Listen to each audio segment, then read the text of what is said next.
Бұл іш президентіміздің жеке көзөмөлүндө, президентimiz жеке көзөмөлүнө алды. Буюрса акыйкат элдин пайдасына чечилет.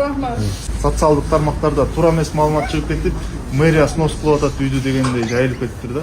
Жок, кайра мэри бизге качандан бери юристлерди байлап коюп, канчадан бeri жардам берип, шулардын колдоосу менен шунчагача бул иш баштаганга 6 жыл болду. Бизге тапшырма берди. Биз эгер үйүңөр бузулган болсо, үйүңүздөрдү эле башка үй бөлүп берели деп даяр болчубуз. Мэр ошондой тапшырма менен жиберген.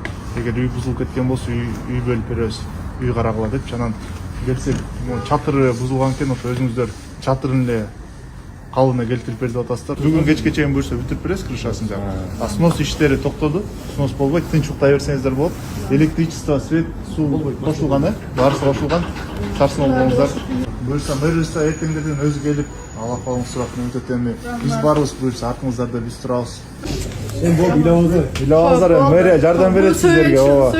Yanımdan çıkılıp. Men Iminjanov Muhammad Yusuf, Alınbek Tatka 484-darekte жашайм. Биздин ошо 2 күн мурда буякта бир ишкер Нуркул Шырдаков деген адам үйлөрүбүздү снос берип, ошо бузганы келген. Анан ошо бузам деп туруп буякта чатырларыбызды бузуп таштады эле. Анан ундан кийин 2 күн өтүп туруп мэриядан адамдар келип, мэриянын адвокаты, мэриянын ошо вице-мэрлер келишип, азыр бизге мына чатырларыбызды жаап беришти. Урматтуу президенттерибизге, урматтуу генералыбыз, урматтуу мэрибизге чоң рахмат айтабыз. Биз ошондой көйгөйлөрүбүздү чечип бергенине. Алла ыраазы болсун алардан. Рахмат баарына.